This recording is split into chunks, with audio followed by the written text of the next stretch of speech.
Welcome to Sheena Says, a podcast about wellness, parenting, and real stories. Hi, everyone. Welcome back to Sheena Says. We're going to be talking about immunity today because it is a commonly reoccurring problem where kids are getting sick, adults are getting sick. There is all kinds of panic and about the epidemic and the next epidemic and the next strain of bacteria that's going to be attacking us. Everybody's scared, everybody's fear driven, and in a state of panic almost. Let's talk about immunity. What is immunity? It is our body's defense system to protect us against bacteria, against viruses, against falling sick. Now, this immune system can be attacked, and if it is not up and up and 100%, then yes, you will experience all kinds of illnesses. Now, what is the first thing that helps our immunity? What is the first defense system?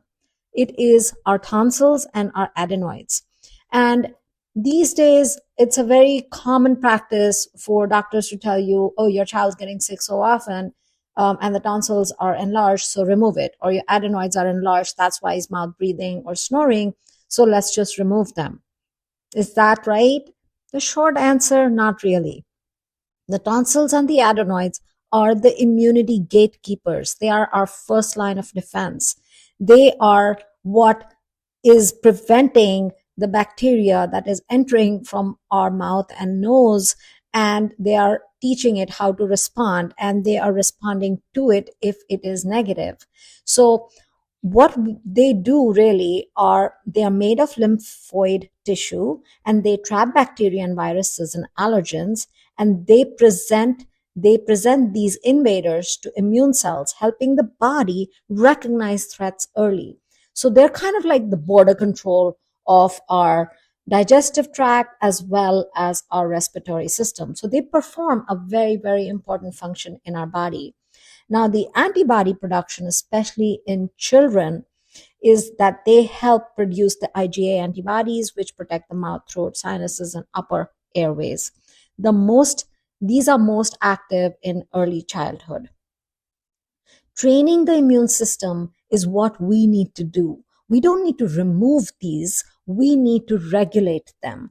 It is important that the training phase reduces the overreaction of the allergies and the inflammation, and you constantly coughing or sneezing or having a lot of mucus.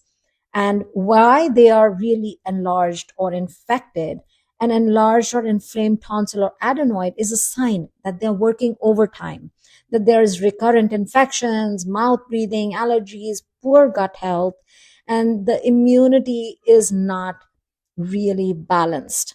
So it is constantly under strain. And the tonsils and the adenoids are actually most active between 3 and 10. And after that, after puberty, they actually naturally shrink. So the removal is not really necessary, and it's not going to help the immune system. It's going to actually imbalance it, which is not ideal. Removing the tonsils and the adenoids, or the early removal, may actually increase respiratory sensitivities, mouth breathing patterns, and it's not going to help your child not get sick any further. Quite the opposite. So, what should you do? What's the right answer? Where do we go from here? Now, I would strongly say try to regulate your kids' sleeping first, your own included. Look at my podcast for insomnia. You will understand why circadian rhythm is super important for a body to rest, relax, and restore itself. So, get the kids to bedtime at a proper time so that they get good 8 to 10 hours of rest and sleep, which their tiny bodies need.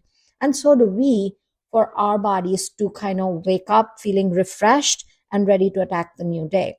Now, what can we do for supporting the immune system? So, I, of course, my whole handle is homeopathy, and I would like to propose that you do the immunity booster because it's preventative, and it takes care of 90% of the bacteria out there. In the cases where you are going to give in to, the normal cold and cough, we do carry a flu pack. Look into the kits. Please goes to the website, look at the flu pack and the immunity booster kits, which if taken on a regular basis, they will prevent you from falling sick. They will prevent your whole family from falling sick. And if you do give into it, use the flu pack as your first line of defense, where you take it consistently every 2-3 hours in warm water, the cold, the cough, and the fever remedy if needed. And the cold and cough, you can take in warm water, and it will immediately boost your immune system. Alongside that, you would take your normal supplements that you take, double up on them if you need to. Definitely take your vitamins, eat eat healthy. If you're non-vegetarian, definitely chicken is the right way to do it. If you're having a cough and a cold, chicken broth, chicken would definitely help you bounce back a lot faster. My one say for anybody who's having a cough and a cold, or for kids who have recurring coughs and colds, step away from yogurt. If you live in a cold climate, then definitely stop the yogurt during winter time. Yogurt will cause the dairy causes the production of mucus. That's just a fact. So if you are already affected or under the weather, step away from the dairy, step away from the acid. Do not give your kids orange juice, OJ, or make them have acidic fruits. It's going to irritate the throat as well, and it's not going to help the situation. So if you're looking for the vitamin C, then you can definitely have a gummy or something to help you with that. But don't introduce acid while you're sick already. Step away from the dairy. That's something you can do immediately. Another couple of things.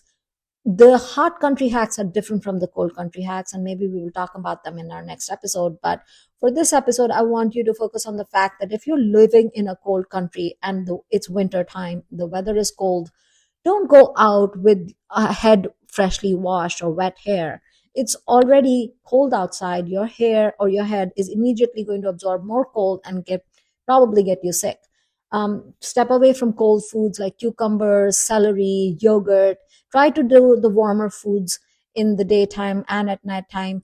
And you will find that once you keep hydrating with warm liquids like tea, it will help your circulation stay warm. And always dress in layers. So once you're layered up, you will feel warmer. If you're warmer and your natural body heat is preserved, your body will fight bacteria far faster than if it was just exposed to the weather and to cold. So our circulation is boosted when we are warm. It is slower in the colder weather. So boost your circulation by keeping yourself warm, stay layered up, drink warm drinks, hydrate regularly. Good hydration is key to your immunity. And take your immunity boosters, as well as keep a flu pack handy at home. Don't wait till it's really accelerated. Take it right away.